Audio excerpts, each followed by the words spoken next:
For a vehicle to drive itself, it needs to know where it is in the world, and it also needs to know what's around it. Based on these factors, it needs to be able to make smart and safe driving decisions in the real world.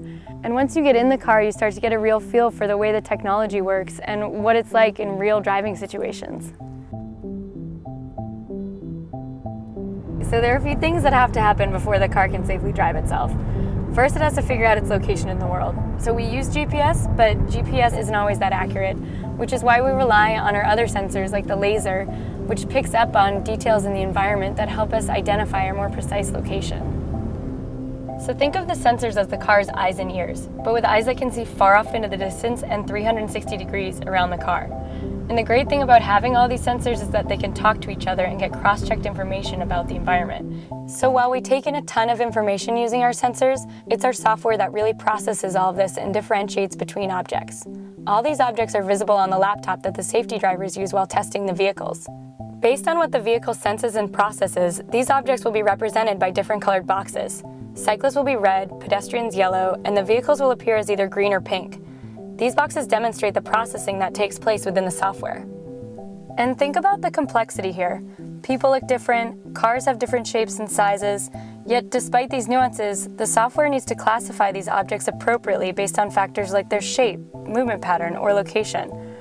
For example, if there's a cyclist in the bike lane, the vehicle understands that this is a cyclist, not another object like a car or a pedestrian, so the cyclist appears as a red box on the safety driver's laptop. And the software can also detect the cyclist's hand signal and yield to them appropriately. When our engineers think about where the car should drive and how, safety is always the top priority. So the vehicle takes into account many things like how close it is to other objects or matching speed with traffic or anticipating other cars cutting in.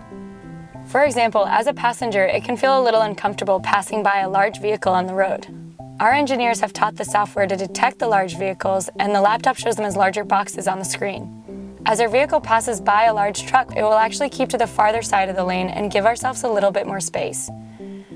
We've also taught the vehicle to recognize and navigate through construction zones.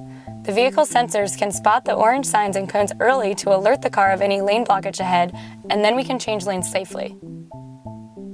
Another thing that's really important is for the vehicle to drive in a naturalistic way, because when it's natural and the car abides by social norms on the road, it's also safer.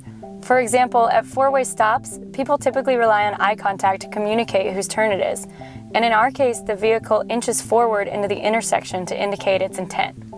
So my role as a safety driver is first and foremost to keep the car, myself, and everyone around me safe. And in addition to keeping the car safe, I also provide detailed feedback to developers and let them know the car does anything that maybe I wouldn't have done personally. Maybe the car wasn't assertive enough in a lane change or wasn't fast enough at a green light. We provide the detailed feedback so they can fine-tune the whole driving experience. By getting out there and driving in the real world, we're getting a better understanding of what exactly it's going to take to improve the safety and comfort and ease of transportation. And that's really what our project's all about.